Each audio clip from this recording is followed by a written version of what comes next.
mēs atrodamies pārējais periodā no padomju laikiem, kad vienīgā bija šī solidaritātes pensija un vispār visu pensiju sistēmu balstījās lielākā mērā, teiksim, valsts resursos, kuri bāzējās savukārt izrakteņu resursos.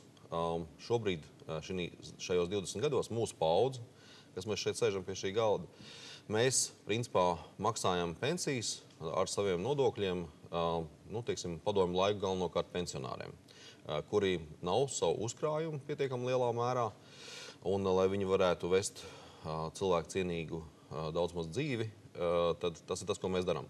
Tā problēma ir tāda, ka demografiskās tendences un mūsu ekonomikas struktūra, respektīvi straujais iedzīvotāju skaits samazinājums, noved pie tā, ka mums paļauties uz šādu solidāru maksājumu nenākās.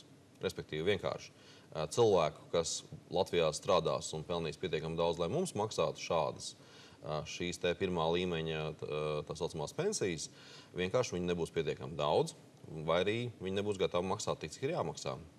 Caur ko ir skaidrs, ka kaut kur apskatāmajā nākotnē, vai tie ir 5 gadi vai mazliet ilgāks laika periods, bet ir skaidrs tas, ka pirmā līmeņa šie te maksājumi, kur īstenībā ir jāuzskata, viņiem ir, teiksim, nevis par pensiju, bet par zināmu vecuma nabadzības pabalstu, viņiem par tādu arī ir jākļūst.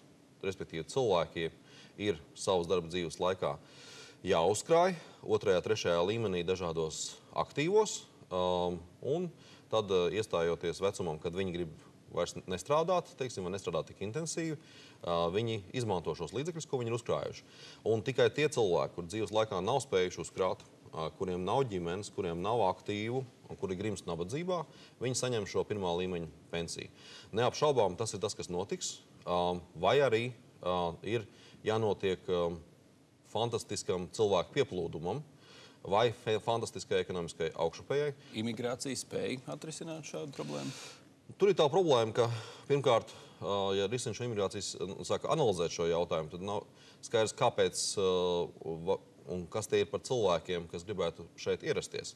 Otrakārt, pieredze un analīze no citām valstīm rāda to, ka tie cilvēki, kas ierodās, ja tie ir mazkvalificēti darbinieki, viņi īstenībā nerada tik daudz ekonomiskās vērtības, lai šo situāciju uzlabotu.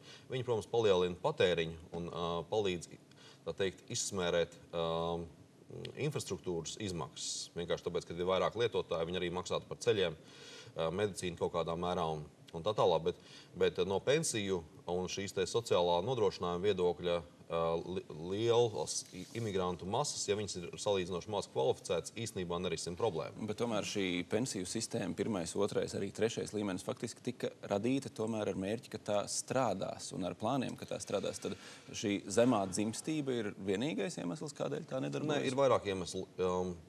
Protams, šie aprēķini bija bāzēti, teiksim, uz tādi, kas saka, diezgan reāliem pieņēmumiem tajā laikā.